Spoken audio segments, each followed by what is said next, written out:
maksudnya bukan bertemu ya, kayak dengar suaranya si L. Oh. Inisial L lah. Ya. Ya Kan katakanlah kalau ya misalkan Lucifer. ya gitulah maksudnya. Jadi gimana ya? Jadi waktu itu di meme itu di penglihatan itu gua jujur aja ditawarin popularitas. Gua ditawarin popularitas kayak, dan pertanyaannya, loh kok Bang Jonathan tahu itu beneran dia? Kenapa? Karena ketika situasi pada saat itu benar-benar meskipun gua ngeliat, tapi gua tuh kayak ngerasain kehadirannya tuh bener-bener. Jadi masalah mungkin Puji Tuhan, kalau ya. kalau terjerat masuk ke dalam itu benar nggak sih katanya itu keluarnya itu kita susah gitu. Bahkan ada kemungkinan kita nggak bisa keluar dengan hidup-hidup gitu istilahnya gitu. Gini bro, gini ya. Assalamualaikum, salam kepada semua baraya, semua sobat Sarumpun. Kembali lagi di dalam Sarumpun Channel.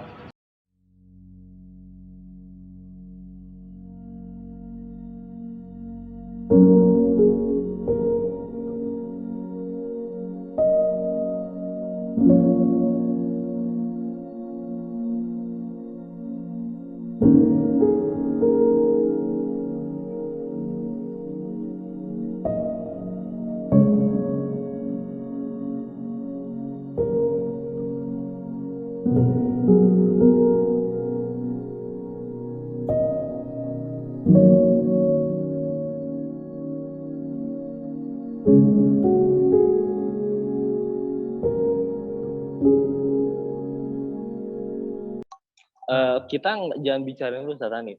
Kita bicarain dulu okultisme. Misalkan nih, Bang Yogi aja ya. Bang Yogi misalkan rindu nih pengen kaya, aduh di tengah pandemi gila cari profit itu atau cari rezeki itu susah banget. Udahlah, gua pesugiah lah misalkan Gunung Kawi misalkan. Nah di sana kan mungkin ada perjanjian dan sebagainya. Kan di sana juga ada tumbal. Ada harga yang harus dibayar. Lu mau kaya, misalkan lu harus membantu keluarga lu. Nah, di saat misalkan lu lupa dengan kewajiban yang harus lu jalanin semacam ritual dan lain sebagainya, lu yang akan jadi jaminannya. Gitu. Oh. Lu yang akan diambil oleh mereka. Ini itu bicara masih apa? Satanis. Okultisme dulu. Okultisme dulu, oke. Okultisme itu di garis okultisme.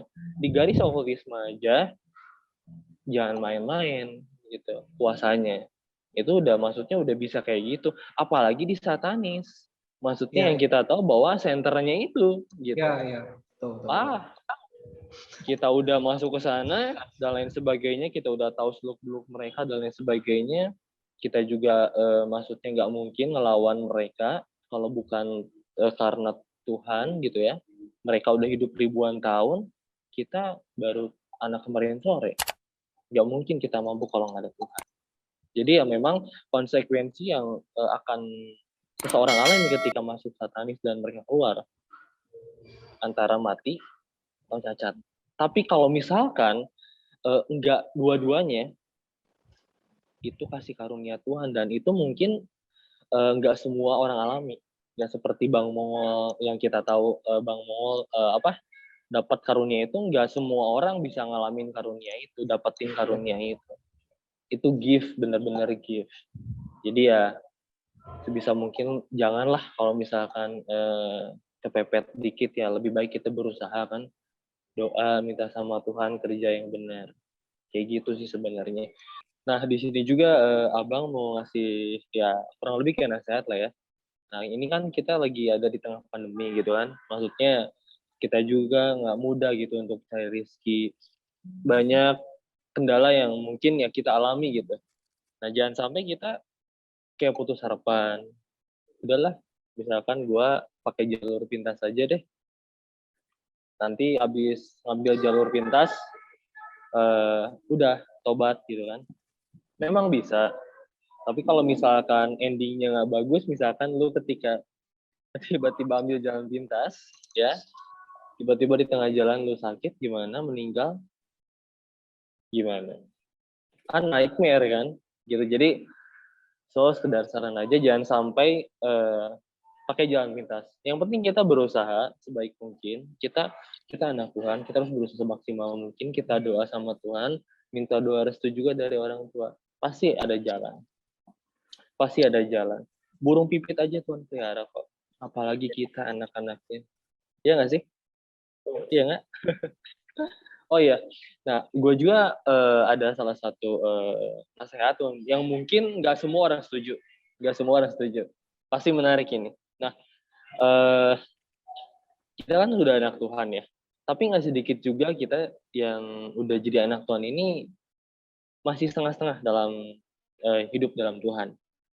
Ya mungkin teman-teman bisa juga buka ya dalam Wahyu 3 ayat 15. Nah mungkin abang akan coba bacain ya Wahyu 3 ayat 15. Nah di sini Wahyu 3 ayat 15 sampai 16 ya. Demikian bunyi firman Tuhan, aku tahu segala pekerjaanmu ya. Engkau tidak dingin dan tidak panas. Alangkah baiknya jika engkau dingin dan panas. Ya dinginlah. Panas lah. Jangan setengah dingin, setengah panas ya. Jadi karena engkau suam-suam kuku ya, di sini ada penegasan dan tidak dingin atau panas. Ini konsekuensinya. Aku di sini ya, Tuhan pasti ya. Aku akan memuntahkan engkau dari mulutku. Nah, guys, teman-teman, kalau misalkan kita dilahirkan di dalam kondisi yang mungkin kurang beruntung dari teman-teman kita, misalkan kita ya katakanlah pas-pasan lah hidupnya, pas-pasan hidupnya, terus keadaan rohani kita juga pas-pasan, gitu ya. Misalkan suam-suam kuku untuk melayani Tuhan, hidup dalam Tuhan, celaka hidup kita, serius. Saya bilang celaka, sangat-sangat celaka. Udah materi kita udah pas-pasan, katakanlah susah banget gitu ya, apalagi di tengah pandemi kayak gini, keadaan rohani kita susah juga, maksudnya ikut Tuhan tuh males-malesan, ya udahlah, cuma sekedar ke gereja doang, suam-suam kuku, seperti katakan firman Tuhan di sini, kita akan celaka. Kenapa? Ya di sini jelas-jelas Tuhan akan memuntahkan kita, ya Tuhan akan memuntahkan kita akan diangkat, udah aja, game over, end game. Jadi istilah apa ingat Matius 7 itu ya, Matius 7 kan iya benar, orang yang berkata bahwa Tuhan akan dimasukkan ke dalam kerajaan surga kan, iya, tapi dia akan bilang Bapa gitu kan. iya, Jadi it's okay gitu ya. Tuhan haleluya dan sebagainya, tapi kalau kita masih suam-suam itu, masih ada waktu-waktu tertentu kita pakai untuk menyembah si es tadi gitu kan, ya sama aja. Ya, itu. At least kita misalkan lahir dalam kondisi keluarga yang biasa-biasa aja. Tapi kalau kita mempunyai kondisi rohani kita yang luar biasa dalam Tuhan, endingnya bagus, bro. Ya, endingnya bagus. Kita maksudnya udah pastilah selamat dalam Tuhan. Tapi kalau misalkan dua-duanya jelek, udah kondisi secara lahiriah kita jelek, rohani kita jelek, ya kita akan dimuntahin. Jadi saran gua gitu ya, ini mau nerima, mau enggak juga bebas gitu. Maksudnya lebih baik lebih baik kalau misalkan lu masih suam-suam kuku, lu masih setengah-setengah hidup dalam Tuhan, dan endingnya juga lu tahu bahwa dalam firman Tuhan lu akan dimuntahin. Ngapain masih ke gereja? Ngapain masih ikut-ikutan setengah-setengah dalam Tuhan? Mending aja keluar. Kalau misalnya lu kaya ya udah, mau jalur okkultisme silakan, satanis silakan. Gitu. Ngapain kalau ya maksudnya lu tahu endingnya udah pasti nggak selamat, ngapain lu pertahanin gitu yang suang-suang kuku itu, ya udah jahat sekalian. Di sini kan dijelasin dingin panas. Lu mau baik-baik dalam Tuhan ya udah baik-baik. Kalau lu mau jahat sekalian ya udah jahat sekalian. Seenggaknya di dalam dunia kan enak, ya nggak sih? Nanti endingnya nggak enak, itu konsekuensi yang lu pilih. Nah, di sini gue bukan di sini gue bukan nyaranin ke sana, tapi ya better ya lebih baik ya kita nggak ambil opsi itu. Kita harus hidup baik-baik dalam Tuhan. Dingin ya panas gitu. Ini cuman kayak ya karena gue juga kesel ya, maksudnya ada masih yang suam-suam kuku, dingin panas Udah aja sekalian jahat sekalian lah. Jangan setengah-setengah gitu. Endingnya aja lu udah tahu bakal dimuntahin, ngapain lu harus pertahanin yang suam-suam buku? Bener gak sih? Ya menarik ya.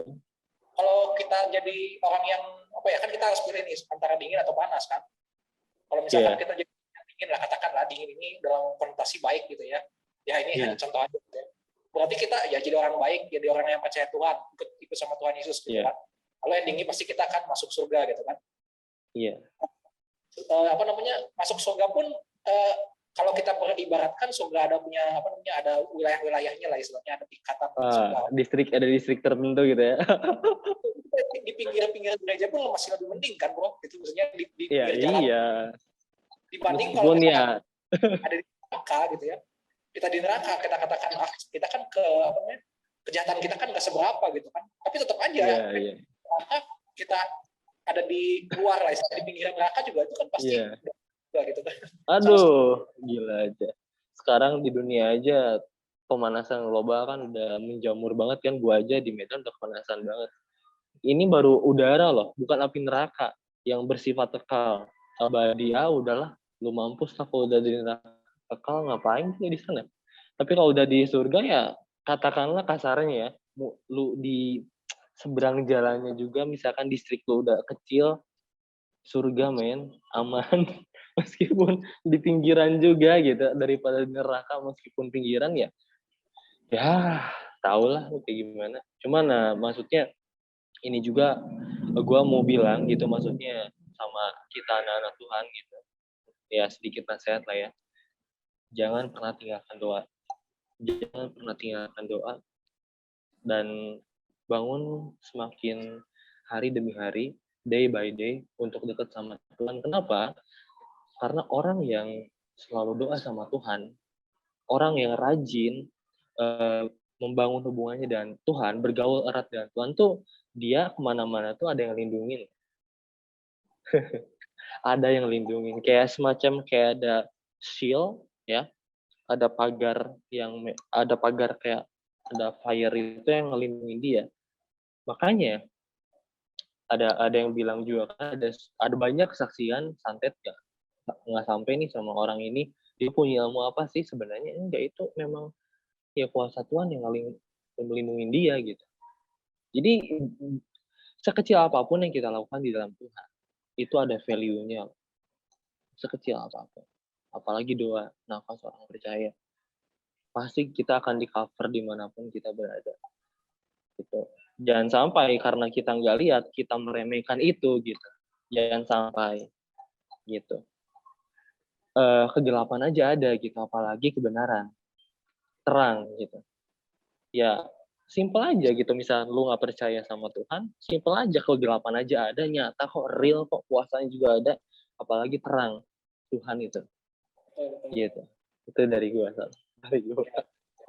Tapi gitu yang bikin gue penasaran, ini kan masih berkaitan dengan satanisme gitu ya. Iya. Tadi kita bahas tentang perbedaan antara okkultisme dan satanis gitu ya. Iya. Kalau itu kan misalnya minta tumbal lah gitu ya dan lain sebagainya. Sedangkan satanis itu kita langsung lah ke intinya gitu. Terus tapi konsekuensinya tentu adalah kematian yang kekal gitu kan. Kematian yang kekal gitu. Iya. Tadi makanya kita bilang kalau mau sekalian panas ya panas gitu kan. Maksudnya dia masuk betul. Ya sekalian gitu. Berarti itu kan istilahnya udah nggak ada pilihan lain ya bro ya. Maksudnya kalau dia udah menyerahkan dirinya kepada si ya katakan Satan tadi gitu ya. Ya sudah, ada pilihan lain selain daripada jiwa kamu yang diambil gitu. Iya. Betul, nah, bedanya gini bro, maksudnya di okkultisme kan yang diminta itu tumbal, ya, di garis okkultisme itu. Tapi kalau misalkan tahap satanis gitu ya, misalkan tahap yang atasnya, senternya, dia nggak akan minta tumbal. Tapi langsung, dia nggak akan minta tumbal. Misalkan saya mau minta nih ya, gue mau minta uang 1 triliun, misalnya 1 T gitu. Tapi itu bisa langsung terpenuhi. Jangankan 1 T, 100 T aja bisa. Tapi apa? Jiwa lo yang dihantam. Langsung gitu. Udah. Udah nggak bisa ditolong itu. Udah. Endingnya udah pasti ke go to hell. Gitu. Cuma ya daripada lu suam-suam gue misalnya, udah pilih itu aja. Kata gue bilang tadi. Setidaknya lu ngerasain seneng sedikit daripada ya lu pertahanin suam-suam kuku tapi endingnya tetap aja lu dimuntahin. Ngapain? Ya tapi lebih baik ya lu jangan suam-suam kuku lah. Sesungguh-sungguh dalam Tuhan lah. Gitu. Itu berarti jangan sampai tertarik ya. Jangan sampai tertarik lah ya. Jangan ya, sobat Tarbun, jangan lah. Nah, apa namanya, itu tuh berarti kita langsung minta ke si bosnya gitu kan, istilahnya kalau di satanisme itu kan. Yang jadi pertanyaan. Iya, maksudnya gimana? Disinggung tingkatan-tingkatan bahwa apa namanya, nggak cuma satu lah istilahnya gitu ya. Iya.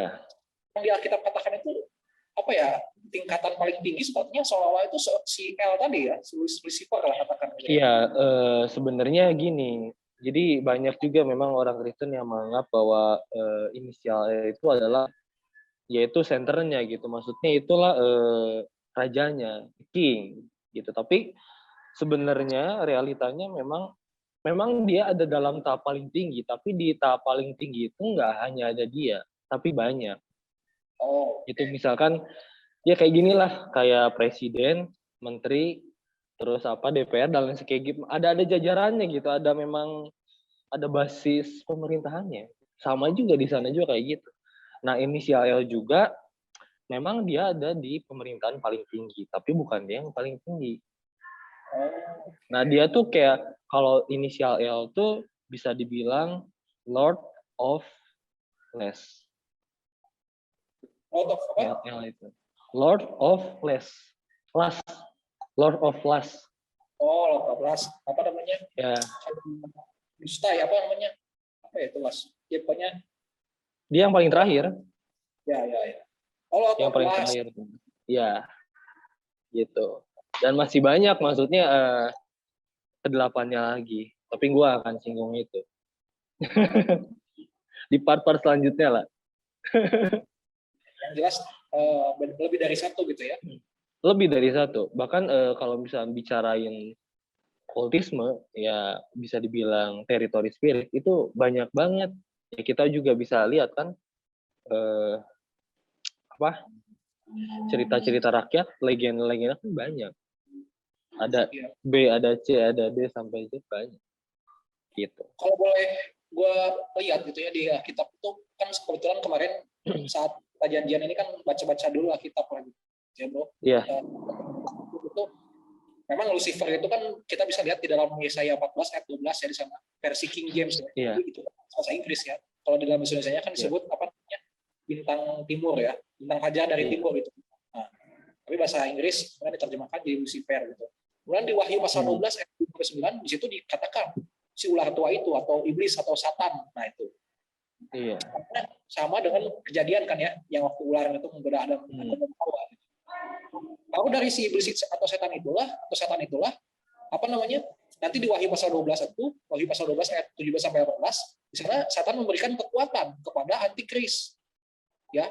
Berarti kan seolah-olah ini ya senternya ini ya satan ini loh. Maksudnya yang tertingginya ya satan ini, si ular tua inilah itu ya. Nah, jadi itu yang mungkin apa namanya? Dugaan gitu ya, dugaan setiap orang Kristen lah mungkin ya, setiap orang Kristen atau yang baca Alkitab gitu ya. Bahwa setan inilah pemimpin tertinggi gitu. Setan atau ular tua itu kan gitu. Mungkin itu. Iya, jadi lu juga harus tahu bahwa ya mereka juga kan maksudnya di tingkat tinggi juga kan banyak dan memiliki perannya masing-masing.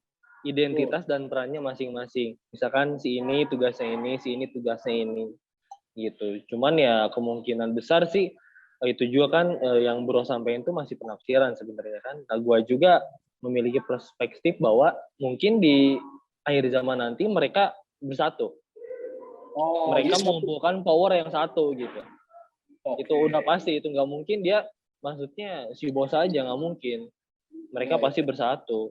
Karena kalau bicara akhir zaman kan ya tentu ngerahin seluruh kekuatannya bro, nggak mungkin cuma satu gitu. King of Kings ya tentu saja. Ya iya. Ya meskipun ya endingnya kita tahu ya loss pasti gitu. Cuman kan ya mereka juga kan pengen banyak menghasut manusia sehingga yang nggak sendiri bro di hell. Memang gitu. Sempat juga sih di apa namanya di Injil gitu ya, ada Matius pasal 12 ayat 27 gitu, di sana dikatakan ada Beelzebul dan setan-setan. Jadi kan artinya ada juga di perjanjian lama kemarin aku sempat ketemu juga di 2 Raja-Raja 23 ayat 4 itu perbedaan antara Baal dan juga Asyera dan tentara langit, malaikat-malaikat itu ada perbedaan-perbedaan sih. Setuju sih. Kalau Baal itu sebutannya ini Lord of Well. Lord of Well ya. Ya, kalau Baal ini memang beda-beda. Memang beda-beda. Raja dari kesenangan atau kesehatan. Iya. Jadi kalau kita minta kemakmuran atau kesehatan itu Lord of Well gitu ya. Iya. Seperti itu. Cuman ya jiwa dihantam. Gitu. Kita sebagai orang Kristen ini berat, bro. Kita ya memang berat. Menghindari iblis, tapi kita harus melawan loh. Setuju nggak? Kita harus melawan iblis. Jadi bukan hanya kita harus attack iblis juga gitu. Ya kan firman Tuhan katakan peperangan kita bukan melawan darah dan daging kan? Betul. Peperangan kita melawan pemerintah-pemerintah, penguasa-penguasa, roh-roh jahat di udara. Di situ sebenarnya udah dikasih tahu clue-nya. Ya. Iya nggak sih? Betul. Itu sebenarnya. Oke. Nah, teman menarik ya.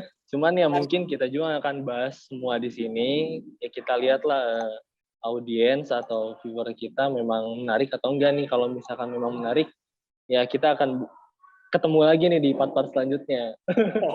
Siap. Ya. Yang lebih frontal lagi ya. Aduh. Ya, kita sesuaikan lah. Oke, terima kasih kalau gitu Mas Jo ya atas sharingnya. Ya, gitu sama-sama. Semoga dalam lindungan Allah tentu saja ya. Tuhan Yesus Kristus ya. Kristus, terima kasih. Dan saja teman-teman Sabda, jangan lupa juga ya tadi saya sudah katakan bahwa Mas Jo ini punya channel ya namanya Kata Mas Jo. Iya. Mas Jo TV. Oke, sorry. Mungkin nanti abang bisa tampilin lah tampilan Kata Mas Jo TV-nya. Mungkin apa namanya promosi boleh ya kalau promosi gitu. Ya abang ini punya channel, cuman basisnya ya kayak lebih ke motivasi atau misalnya jalan-jalan lah, nggak kayak ngebahas apa maksudnya supernatural, enggak, lebih kayak motivasi kayak gitu lah. So kalau misalkan mau dukung silakan dukung, enggak pun nggak apa-apa. Kayak gitulah. Oke, terima kasih kalau gitu. Oke. Mas Jo, sukses selalu dengan dunia dan juga dengan klien selanjutnya. Kita ketemu lagi kalau Tuhan memberikan kita izin ya kesempatan selanjutnya. Amin. God bless ya. Ya, God bless. Ya. Halo, assalamualaikum warahmatullahi wabarakatuh. Ya.